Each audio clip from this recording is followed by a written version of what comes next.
Hello all modern parents episode number 3.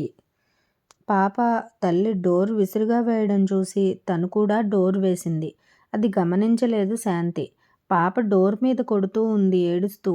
ఇటువైపు నరసింహం గారు ఉండేవైపు పిల్లను చంపేస్తుందా ఏమిటి లోపల పెట్టి అంటున్న నరసింహం మాటలకు లేదండి, శాంతి అటువైపు మాట్లాడుతుంది, మాటలు వినిపిస్తున్నాయని. బిడ్డ ఎందుకు ఏడుస్తుంది అని ఆ వైపుకు వెళ్ళి శాంతి పాప ఏడుస్తుంది అని చెప్పింది లక్ష్మమ్మ. పిల్లలన్నాక ఏడవకుండా ఎలా ఉంటారు? మీరు చాలా చిత్రంగా చెబుతున్నారు. అది ఏదో వింతైన విషయంలాగా అంటూ కసిరింది శాంతి. ఒక్కసారి నా మాట వినమ్మా, తలుపు తీయి, ఇటువైపు గడియ వేశావు కదా. పిల్ల ఏదో భయంతో ఏడుస్తుందంటూ చెబుతున్న లక్ష్మమ్మ మాటలకు అబ్బా అంటూ తలుపు తీయబోయిన శాంతికి తలుపు రాలేదు. డోర్ లోపల లాక్ అయిపోయింది. అటువైపు తనే గడవేసింది. ఇప్పుడు ఎలా అంటూ భర్తకు ఫోన్ చేసి చెప్పింది. శాంతి తలుపు తీయవా, పాప ఏడుస్తుంది అన్నారు లక్ష్మమ్మగారు. నరసింహం కూడా అరిచారు. పిల్ల తీవ్రంగా ఏడుస్తూ ఉండేసరికి భయంతో వారికి ఏం జరిగిందో పిల్లకన్న భయము. అత్తగారి మాటకు సమాధానం కూడా ఇవ్వకుండా త్వరగా రండి చెప్పాను కదా అంటూ మెసేజ్ పెట్టింది భర్తకి. కార్పెంటర్ని తీసుకువచ్చాడు శశిధరు. బిడ్డను బయటకు తీసుకువచ్చేసరికి ఏడ్చి ఏడ్చి లక్ష్మమ్మను భయంతో కౌగిలించుకుని వణికిపోయింది పాప. ఎక్కిళ్ళు పెట్టి ఏడుస్తూ ఉంది. ఏమీ లేదమ్మా, ఏడవకు తల్లి, పిల్ల భయపడిపోయినట్లుంది అనుకుని లక్ష్మమ్మగారు నీళ్లు దిష్టి తీసివేశారు. ఉప్పు కూడా దిష్టి తీసి దేవుడి గదిలోకి వెళ్ళి సింధూరం పెట్టారు పాపకి. భయమేమీ లేదు నాన్న అంటూ పాపను భుజం మీద వేసుకొని చాలీసా చదువుతూ ఉన్నారు మనసులో. నరసింహం గారికి కూడా కళ్ళనీళ్లు వచ్చాయి. పిల్లలతో గడిపింది లేదు తను కూడా ఎప్పుడు. పాప పుట్టిన దగ్గర నుంచి ఏదో రకంగా కంగారే కానీ ఎప్పుడూ సంతోషంగా లేరు. ఒక వయసులో పెద్దగా అనిపించని విషయాలు మధ్య వయసు దాటేసరికి అవే పెద్ద విషయాలుగా బాధిస్తూ ఉంటాయి. ఆ రాత్రి నరసింహం గారు చెప్పారు, మనం వెళ్ళిపోదాం, పాపను హింస పెడుతుంది మన వల్ల. అందరూ మొగుడు పెళ్ళాలే ఉంటున్నారు. మనం ఎందుకు ఇక్కడ దిష్టిబొమ్మల, పాత ఇల్లు మనకి ఉండనే ఉంది. అది శుభ్రం చేయమంటే వెంటనే శుభ్రం చేయిస్తాడు నా స్నేహితుడు అని చెబుతున్న నరసింహ మాటలకు ఏడ్చేసింది లక్ష్మమ్మ. మనం సుఖంగా ఉండడానికి వెళ్ళవచ్చండి. వాళ్ళు బయట వాళ్ళు కాదండి, మన కన్న బిడ్డ సంసారం. ముద్దుగా ఎంతో అందంగా ఉండే పాప. నాకేమీ అర్థం కావడం లేదు ఈ పరిస్థితి. పట్నంలో ఉండే అమ్మాయిలు ఉద్యోగాలు చేసుకుంటూ మాట వినరు ఏమో అని అనుకున్నాను అమాయకంగా. కానీ ఇలా పల్లెటూరు నుండి అన్నీ తెలిసిన అమ్మాయి కూడా ఈ విధంగా చేస్తుందని అనుకోలేదు.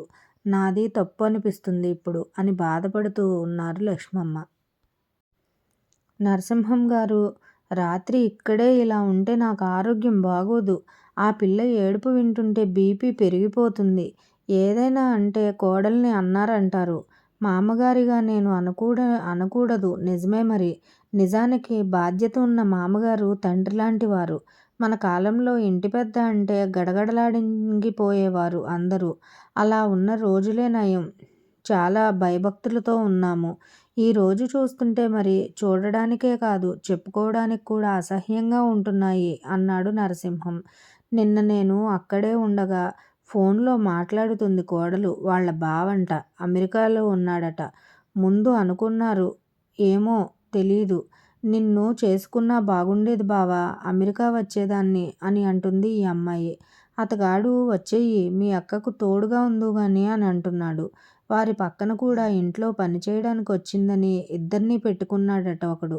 ఆ విషయాలు వాడు చెబుతూ అదేదో చాలా గొప్ప విషయంలాగా అటు అతను నవ్వులు, ఇటు ఈ అమ్మాయి నవ్వులు. స్పీకర్ ఆన్ చేసి ఫోన్ అక్కడ పెట్టి ముఖానికి ఏదో రాసుకుంటూ మాట్లాడుతుంది. అందుకే వినపడ్డాయి. అసహ్యం అనిపించింది నాకు. ఇవన్నీ నేను వినలేను లక్ష్మి, ఇక్కడి నుంచి వెళ్ళిపోదాము. ఇలాంటివి తట్టుకునే ఓపిక, చెడును చూస్తూ ప్రశ్నించలేని పరిస్థితిలో నేను ఉండలేను. మన పెంపకంలో మన బిడ్డ ఏం నేర్చుకున్నాడో నాకైతే తెలియదు. ఎందుకు అలా మౌనంగా ఉంటున్నాడో కూడా అర్థం కాదు అంటూ ఆశ్చర్యపోయారు నరసింహం. వాళ్ళ బావ అని చెప్పుకుంటున్నవాడు వద్దు, అమెరికా వెళ్ళడానికి అవకాశం వేరే వాళ్ళు ఇప్పిస్తున్నారని, ఆ సంబంధం కుదుర్చుకున్నాడు అని మన బంధువులు ద్వారా తెలిసింది. ఇప్పుడు సిగ్గు లేకుండా గొప్పగా మాట్లాడుకోవడమే కానీ ఒకప్పుడు ఆ అమ్మాయిని వద్దనుకున్నారు వాళ్ళు. సరే, అవన్నీ మనం చెప్పుకోవడం కూడా అసహ్యమే కానీ, మీ కొడుకు గురించి మీరు బాధపడుతున్నారు. పౌరుషం లేదా? కోపంగా 2 అనలేడా అనుకుంటున్నారు. ఆ రోజుల్లో మీరు అనగానే మేము భయంతో ఉన్నాము. భర్త పట్ల భయం, గౌరవం ఉండేవి. జాగ్రత్తగా జరిగిపోయాయి రోజులు. ఆ రోజుల్లో వయసు, ఆలోచనలు కూడా ముదిరిపోయిన తర్వాత పెళ్ళిళ్ళవుతున్నాయి. అందువల్ల సహజంగా ఆడవాళ్లకు తెలివి ఎక్కువ కాబట్టి, తెలివితో భర్తలను తమ చెప్పు చేతల్లో ఎలా పెట్టుకోవాలో నేర్చుకుని పెళ్ళిళ్ళు చేసుకుంటున్నారు. వాడు వచ్చే సమయానికి ఏదో ఒకటి ఏడుస్తూ చెబుతూ ఉంటుంది. నేను వినడం ఎందుకని పక్కకు వచ్చేస్తాను. బహుశా ఏడుస్తున్నట్లు చెబుతుంది. ఇక్కడ ఎవరూ లేరు కదూ! మన గురించే అవుతుంది. ఏదైనా ఆమె మాటలు ఎదురు చెబితే మనల్ని బాధ పెట్టాల్సి వస్తుందేమో, విడిగా వేరు కాపురం పెట్టాల్సి వస్తుందేమో అన్న భయం కూడా వాడిలో ఉందేమో తెలీదు. లేక 5 నిమిషాలు సుఖం కోసం అంతగా లొంగిపోయాడేమో అని కూడా తెలీదు అంటున్న భార్య వైపు చిత్రంగా చూశాడు.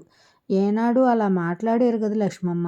కూర్చొని భార్య వైపు చూస్తూ ఏదో బజారుకు వెళ్ళి అన్ని సరుకులు తీసుకురావడానికి వెళుతూ పక్క సందు పరమానందం గారితో స్నేహం ఏర్పడడంతో ఇద్దరూ కలిసి వారింట్లో వెళ్ళడం అలా జరిగిపోతూ ఉంది. తనకు కొంత కానీ లక్ష్మమ్మ పాపం ఆ ఇంట్లో పనిమనిషి అయిపోయింది. ఈ వయసులో కూడా విశ్రాంతి తీసుకోలేకపోతే ఇంకెక్కడ విశ్రాంతి దొరుకుతుంది? ఎలాగో చేయడం తప్పడం లేదు ఇంటడి చాకరీ. అదేదో మా ఇద్దరికీ చేసుకుంటే కాస్త విశ్రాంతి అయినా తీసుకుంటుందని. అది కూడా బాధగా ఉంది నరసింహ గారికి. చిన్న వయసులోనే తనను పెళ్లి చేసుకుని వచ్చింది. ఉమ్మడి కుటుంబంలో చిన్న కోడలిగా చేసి చేసి అలసిపోయింది. కొన్నాళ్లకు భార్యాబిడ్డలతో తన చేతిలో చిల్లి గవ్వ లేకుండా బయటకు వస్తే అన్నీ తిప్పలే సర్దుకుని చేసుకునేది సంసారం. కొడుకు ఉద్యోగం సంపాదించుకున్నాడు. ఆనందంగా ఉండొచ్చని అనుకున్నప్పుడు ఏవో ఒక రోగాలు చుట్టుముడతాయి ఒంటిని. వాటికి తగ్గట్టు మనశ్శాంతి ఉండదు ఇటువంటి కోడళ్ళ మూలంగా. కొడుకులు అసమర్థులు అనుకోవాలా, లేక కోడళ్ళు సమర్థులు అనుకోవాలో, తమ బిడ్డలకు కూడా ఎందుకు అని పనికిరాని తల్లిదండ్రులు వీళ్ళు అని అనుకోవాలో తెలియని పరిస్థితులు ఏర్పడతాయి. ఒక ఆడపిల్ల ఉన్నా బాగుండేది అనుకునేవాడిని. అది కూడా పరమానందయ్య గారు చెబుతుంటే ఆశ్చర్యం కలుగుతుంది అని చెబుతున్న భర్త మాటలు వింటూ ఉన్నారు లక్ష్మమ్మ.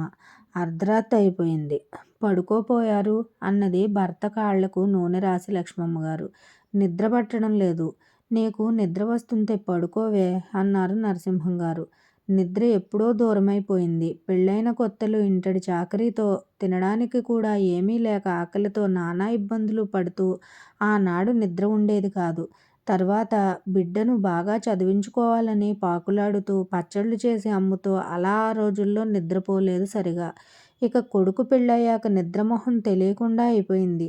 ఏదో ఒకటి పడుకుంటే ఆలోచనలు కళ్ళ ముందు నిలబడుతూ నిద్ర లేకుండా చేస్తున్నాయని మనసులో అనుకుంటూ నాకు నిద్ర రావడం లేదండి అన్నది లక్ష్మమ్మ. పరమానందయ్య గారి కూతురికి వరుసకు మేనల్లుడే కదా అని పెళ్లి చేస్తే వాడు ఉత్త మాయగాడట. పిల్ల ఏమీ అనకుండానే నా భార్యకు కలిసి ఉండడం ఇష్టం లేదని తల్లిదండ్రులకు దూరంగా తీసుకువెళ్ళాడట. ఆ ఇంట్లో పైన ఇంటికల ఆమె ఒక్కటే ఉంటుందట. వారిద్దరికీ సంబంధం ఎప్పటి నుండో ఉంది. అందుకే పిల్ల దిగులుగా ఉంటుంది. నోట్లో మాట బయటకు చెప్పదట పాపం. తల్లి లేని పిల్ల అంటేనేమో అటువంటి అమాయకపు వాళ్ళు ఉన్నారు. వారికి అటువంటి త్రాష్టులు దొరుకుతారు. పైన భోజనం ఇద్దరికీ తెమ్మని చెబుతారట వెధవ. ఆ పిల్ల అమాయకత్వంతో పెద్ద వయసు ఆమె కదా అనుకుంటుందట పాపం మొదట్లో. ఆ తర్వాత పరమానందయ్య గారి అమ్మాయి తన స్నేహితురాలతో చెప్పిందట అసలు విషయం. వారిద్దరికీ సంబంధం ఉందట.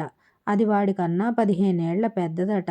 అంతకు ముందు ఎవరితోనో వచ్చిందట. బాధతో కన్నీరు పెట్టుకున్నాడు పరమానందయ్య.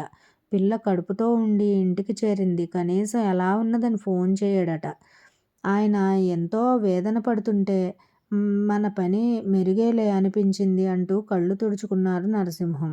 ఏమిటోనండి, ఇప్పటి కుర్రకారు వ్యవహారాలు మరీ దారుణంగా ఉంటున్నాయి. ఎవరికి అందిన జీవితం వారికి నచ్చటం లేదు. అందిన ద్రాక్షపండు పుల్లన అన్న సామెతను నిజం చేస్తున్నారు. ప్రతి ఒక్కరూ ఆ విషయంలో ఆడా లేదు మగా లేదు అని బాధపడుతూ ఉంది లక్ష్మమ్మ.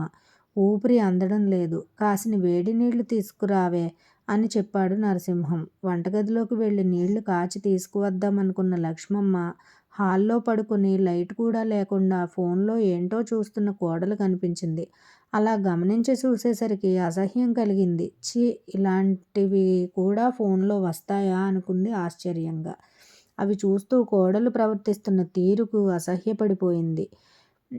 పడకటింటిలో భర్తను పెట్టుకుని ఆ అవస్థలు ఎందుకు అనుకుంది. కళ్ళ ముందు ఉన్న మన జీవితం వెటకారంగా మారిపోతుంది. చాలా తక్కువ సమయంలోనే మోజు తీరిపోయిందన్న విధంగా. ఆనాటి కొందరు దంపతులకి మిడిమిడి జ్ఞానంతో మిడిమిడి జ్ఞానంతో క్షణికానందం పొందడానికి ఇటువంటి విషయాలపై ఆసక్తి చూపిస్తున్నారు. చిన్నగా దగ్గుతూ బయటకు వెళ్ళింది.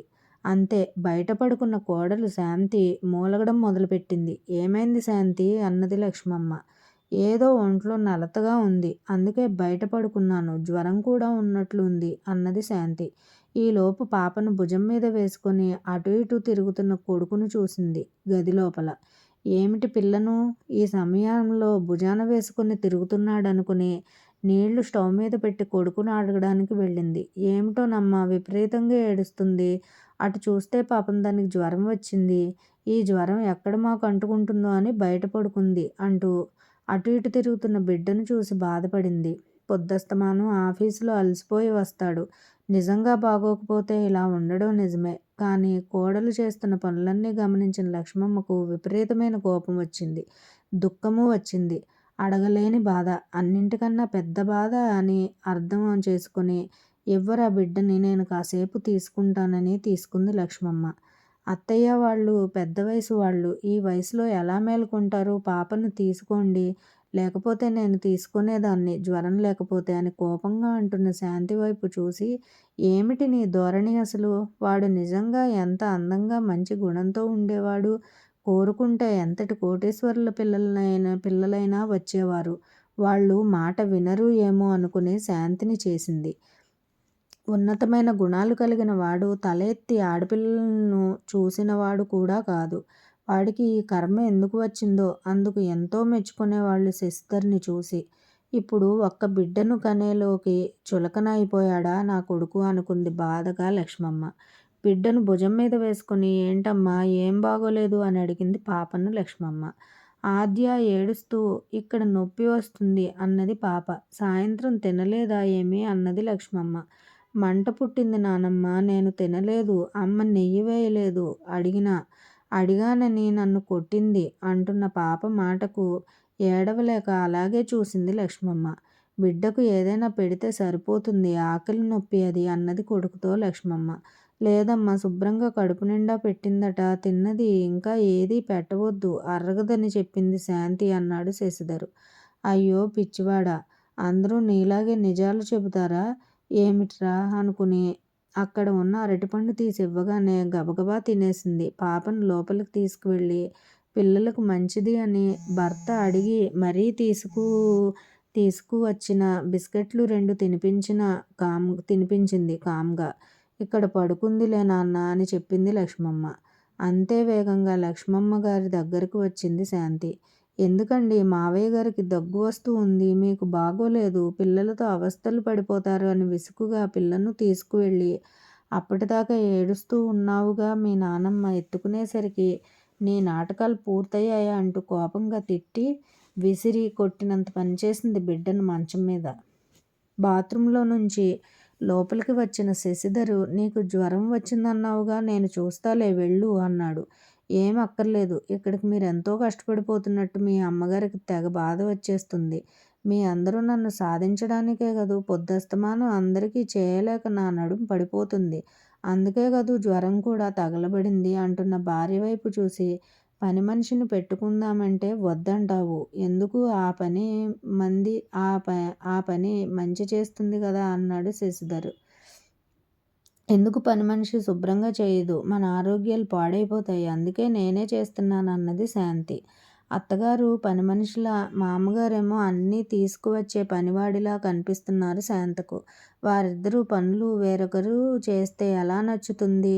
ఇది ఏమి శాడిజం? ఈ సమాజంలో చాలా వరకు ఈ శాడిజం బాగా పెరిగిపోయింది. తను సుఖపడాలనుకోవడంలో తప్పులేదు కానీ తనకు మనసుకు నచ్చిన వాళ్ళు బాధపడాలని ఖచ్చితంగా అని ఆలోచించడం మాత్రం చాలా తప్పు. మిగిలినది వచ్చే ఎపిసోడ్లో చదువుకుందాం. నచ్చితే కామెంట్ చేసి లైక్ చేయండి. Thank you.